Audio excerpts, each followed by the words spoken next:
हमारे यहाँ पे एक बार क्या हुआ था, बिहार में एक छोटी जगह है भागलपुर, वहां पे एक छोटा सा एक प्लेन क्रैश हुआ था। प्लेन क्रैश मतलब कुछ नहीं हुआ था, अटक गया था प्लेन वहां पर। सर एयरपोर्ट पर, अच्छा एयरपोर्ट उसका वैसा नहीं है कि एयरपोर्ट बाउंड्री एंट्री रेस्ट्रिक्टेड, वैसा नहीं, खुला है, खुला मैदान सा है। सर वो हुआ ना, आधे घंटे के अंदर वहां छोले भटूरे वाले पहुंच गए बेचने के लिए। भीड़ लग गई सर, भीड़ लग गई तो छोले भटूरे पहुंचने वाले मिल गए। सर छोले भटूरे वाले को किसी ने बताया था क्या कि वहां लोग जुटे हैं, वहां तेरे को बेचना चाहिए? उसने ऑब्जर्व किया, अरे भीड़ लगी है और जहां भीड़ लगी है छोले भटूरे बेचो। ये ऑब्जर्विंग पावर, यही तो सेल्स है। Beautiful, this was one of the most beautiful examples जो मुझे मिला है कि भाई अपॉर्चुनिटी स्कैनर बन जाओ। हाँ, अपॉर्चुनिटी स्कैन करते रहो, नहीं तो कुछ लोग प्रॉब्लम स्कैन करते रहेंगे कि यार प्रॉब्लम हो गई यार, देखो कितनी बड़ी प्रॉब्लम है, छोले भटूरे बेचूंगा यहाँ पे। बोले यार यही तो बेचना है, छोले भटूरे। मतलब एक चीज नुकसान हो गया है, अरे प्लेन गिर गया है, ये छोले भटूरे पहुंच गया वो। अपने भारत में अब उसको इनसेंसिटिव बोल देंगे कि ये तो गलत बात है भाई, बट ठीक है, वो अपॉर्चुनिस्टिक है, उसने बिजनेस किया। अब सर एक है ना बड़ी डीप बात मैं आपसे करना चाहता हूँ। जब भारत आजाद हुआ, इंडिया बॉलीवुड आया, तब है ना बॉलीवुड को बड़ी नीची नजर से एक्टर एक्ट्रेस को भांड तक बोल दिया जाता था। हाँ। और उनको मतलब बहुत ही खराब नजरों से देखा जाता था। फिर धीरे धीरे एक्सेप्टेबिलिटी आई, फिर वो 1990 दशक और 2000 के दशक में एक इंडस्ट्री के रूप में फॉर्म हो गई, और आज तो वो सब भगवान की तरह पूजे जाते हैं। फिर एक सर हमारी इंडस्ट्री है जो कंटेंट क्रिएशन की इंडस्ट्री थी, और आप उसके अर्ली अडेप्टर रहे हैं, मतलब आपने बहुत पहले से उसमें कंटेंट बनाना चालू कर दिया। शायद जियो के जस्ट बाद ही आपने एंट्री मारी 2018 में 2016 में तो आया ही था जियो। तब तक बहुत मुश्किल था क्योंकि तब डेटा इतना महंगा होता था, कोई वीडियो नहीं दिखता था। तो सर शुरू में जब आप आए थे तब इस तरह के व्यूज देखना और ये सब देखना तो बहुत ही मुश्किल था, और आई थिंक कंटेंट क्रिएशन पे तो परिवार वाले हंसते थे। जब मैंने स्टार्ट किया था मेरे परिवार वाले हंस रहे, तो आई एम श्योर आप पे भी ठीक ठाक लोग हंसे होंगे परिवार में, और हो सकता है घर से भी रेजिस्टेंस आया हो। तो आपने ऐसा क्या देखा, क्या ऐसा विजन देखा? क्योंकि 2018 में बड़ा धुंधला था ये विजन। आज तो बहुत इजी है कंटेंट क्रिएशन में करना।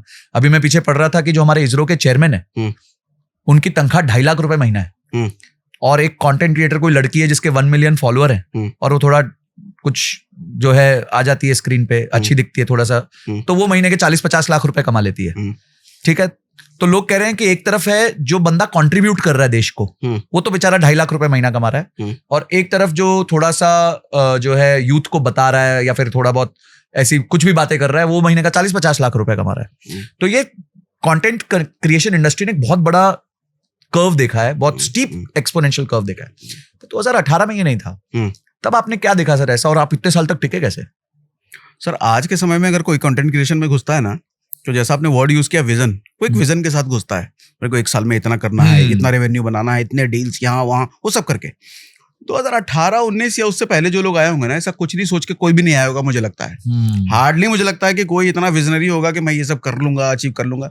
सर हमने जब शुरू किया था ना, मुझे तो सेल्स के कुछ गुण अपने टीम मेंबर को भेजने थे। ठीक है, अब मेरी टीम मैं दिल्ली में, वो मुंबई में, तो मैं क्या करूं भाई, फोन पे समझाऊं क्या? अच्छा नहीं, वीडियो बना देता हूँ। ठीक है, वीडियो बनाया मैंने, वीडियो बना करके वीडियो में पूरा समझा रहा हूँ। उनको भेजा मैंने अनलिस्टेड करके, उन्होंने बोला क्या समझाया, बहुत बढ़िया है। उस वीडियो को मैंने पब्लिक कर दिया, रिस्पॉन्स आ गए, 200-300 व्यूज आ गए, नया चैनल, नया वीडियो, मुझे लगा अरे कमेंट्स आ गए, लोग की तारीफ आ गई। अच्छा ये मेरे लिए क्या था, फीडबैक, अरे लोग तारीफ कर रहे हैं। अच्छा लोग जब तारीफ करते हैं तो भैया हम तो भूखे नंगे दौड़ जाए कहीं भी, है इंसान ऐसा ही होता है ना। तारीफ मिली तो मोटिवेशन मिला, अगला फिर कुछ और बताते हैं, उसमें भी तारीफ मिली, फिर कुछ बताया, उसमें भी तारीफ मिली। तो शुरुआत में पैसे के लिए तो नहीं कर रहे थे, तारीफ के लिए कर रहे थे। तारीफ मिलती चले गए, फिर कुछ टाइम बाद पता चला मोनेटाइज भी हो गया, पैसे भी आने लग गए। अब तारीफ के साथ साथ पैसा भी जुड़ गया, लोग अब करते हैं, और रिकग्निशन जुड़ गया, लोग आपको पहचानते होंगे, जानते होंगे, समझते होंगे। कभी एयरपोर्ट पे मिल गए तो फोटो खिंचाने लग गए, पहचानने लग गए, अरे बाप रे बाप, हर चीज एक पे एक मिलता जा रहा है पॉजिटिव। फिर घुसते चले गए सर, और घुस गए। सर आज नौकरी को साइड कर दिया। तो नौकरी कब छोड़ी सर आपने फाइनली? मैंने छोड़ी सर 2019 अप्रैल में। ओह नाइस, 1 साल बाद। 1 साल कंटेंट क्रिएट किया और उसके बाद फिर आपने जॉब छोड़ी। सर अब हम आते हैं कि आज किसी को कंटेंट क्रिएशन में आना है, क्योंकि कंटेंट क्रिएशन अब एक बहुत जबरदस्त इंडस्ट्री बन चुकी है। एक हम कॉमन मीटिंग में थे, तो वहां पे व्यू पॉइंट पूछा जा रहा था कंटेंट क्रिएशन का, तो आपका और मेरा वहां पे थोड़ा सा कॉन्ट्राडिक्टरी व्यू पॉइंट था। मेरा था जो आता है वो बताओ, और आपका था जो चल रहा है उसको बहुत अच्छे से सीख के बताओ। तो सर आज जो नया व्यक्ति जुड़ रहा है, तो आप उसको क्या सजेशन दोगे कि आपके वाला मेथड चुने या मेरे वाले से स्टार्ट करे, या मतलब क्या आपका सलाह क्या होगी उसको? देखो एग्जाम्पल के जरिए लेते हैं। एक छोटा बच्चा जब पैदा होता है ना, उसको तो कुछ भी नहीं आता, फिर तो कुछ नहीं कर सकता। लेकिन जैसे वो स्कूल में जाता है, वो मैथ फिजिक्स वगैरह 2-4 सब्जेक्ट चीजें सीख लेता है। अच्छा, अगर ऐसा करें कि उसको जो आता है वही वो करता रहे, तो उस टाइम पे तो कंटेंट क्रिएशन उसको आता ही नहीं है, सेल्स आता ही नहीं। अभी शुरुआत हमने करा कि सेल्स सीखो, मतलब जो आता है वो सर इंपॉर्टेंट है ही नहीं मेरे हिसाब से। ब्यूटीफुल। आप क्या क्या सीख सकते हो वो इंपॉर्टेंट है ना। अब ये अमितांशु है, कैमरे के पीछे बैठा है, ये स्कूल में नहीं आता होगा इसको, कॉलेज में नहीं आता होगा इसको, इसने सीखा इसलिए आज उधर बैठा है। नहीं सही कह रहे हैं, हमने पूरी जिंदगी सीखी है सर, आपने भी पूरी जिंदगी सीखी है, तो सीखना ज्यादा इंपॉर्टेंट है। तो हम एक टाइम पे, माफी चाहूंगा आपको, मैं अगेंस्ट बोल रहा हूं। ना, इसमें सर माफी की कोई बात ही नहीं है, और आपका पॉइंट बिल्कुल वैलिड है। मतलब तो अब आप जियो को ले लो, जियो वालों को सिम बनाना आता था क्या? तो तेल निकालते थे ना। चश्मा आज बनाकर बेच रहे हैं, चश्मा बनाना आता था क्या? जिस भी बिजनेसमैन को आप देख लो, वो आता था क्या? उसको सीखा। क्यों सीखा? डिमांड है, जरूरत है। जोमेटो वालों को जोमेटो करना आता था क्या? उबर वालों को उबर करना आता था क्या? किसी को कुछ नहीं आता था सर। डिमांड देखी उन्होंने, डिमांड देखी, लग गए उसमें। सर हमने क्या देखी डिमांड? हमने देखा लोग फाइनेंस सीखना चाहते हैं आसान तरीके से, मुझे आता है, लो। और आपने फिर फाइनेंस सीखा, हाँ। और फिर उसको डिकोड, मतलब एकदम बेसिक लेवल पे लेके गए, हाँ। और लोगों को बड़े प्रेम से सिखाया। हाँ। सर इसमें आपके पर्सनल एक्सपीरियंसेस ने कितना रोल अदा किया? जब आप फाइनेंस सीख रहे थे तो ऐसे कोई याद आता था कि अरे यार ये जो बोल रहा है, मैंने तो ये गलती 5 साल पहले की थी, 10 साल पहले की थी, तो इसमें कोई पर्सनल एक्सपीरियंसेस आपके फिर भी काम आए? सर मैंने ना जब शुरुआत में फाइनेंस पर बात करता था तो मैं लोगों को पर्सनल एक्सपीरियंस ही शेयर करता था। लवली। कि मैंने ये गलती की और उस गलती को मैंने ऐसे सुधारा और अब मेरे पास उसका आउटकम ये है। लोगों को पसंद आने लग गया।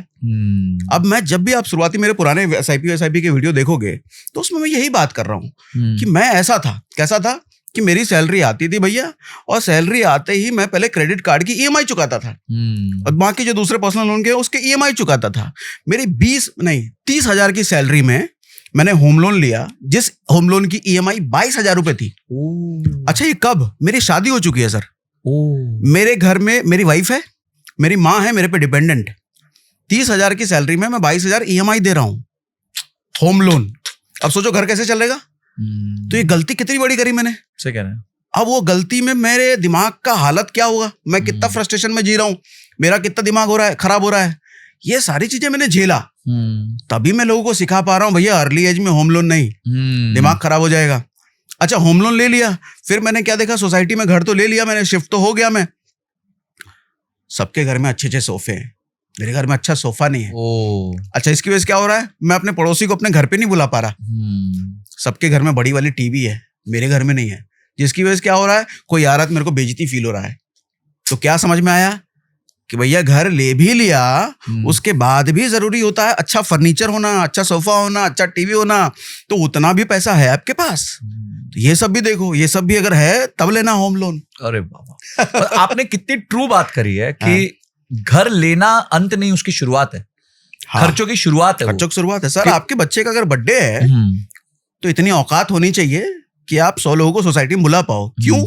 क्योंकि आप चूंकि सोसाइटी में हो, दूसरे परिवार वाले अपने बच्चे के बर्थडे में आपको बुलाएंगे। आप जब उनके बर्थडे में जा रहे हो, आपके बच्चे का बर्थडे में नहीं बुलाओगे उनको। पैसे इतने होने चाहिए, वहां भी खर्चा है। इसका ना, इससे मुझे एक कहानी याद आती है। मैं जब जॉब में था, मेरे पास एक लड़का काम कर रहा था, उसकी अच्छी सैलरी थी, 80-90 हजार रुपए की सैलरी थी महीने की। तो एक दिन उसका बर्थडे था, बड़ा खुश होकर मेरे पास आया, बोला सर मेरे को ना आज मैंने एक बड़ी शॉपिंग करी। मतलब क्या शॉपिंग करी बेटा? तो उसने मेरे को निकाल के दिखाया लुई विटॉन की बेल्ट। बोला वाह कितने की पड़ी? तो सर 2.25 लाख रुपए की बेल्ट है, और मैंने बहुत दिन से सेविंग्स करके रखी थी, और मैं ये 2.25 लाख की बेल्ट पहनूंगा। तो मतलब अच्छा 2.25 लाख। बेटा तू ऑफिस कैसे आता है? तो बोलता सर कभी मेट्रो से आ जाता हूँ, कभी वो शेयर रिक्शा से आता हूँ। मतलब तू मेट्रो और शेयर रिक्शा में लुई विटॉन की बेल्ट पहन के आएगा? बोला हाँ ना सर। मतलब सब सोचेंगे नकली है।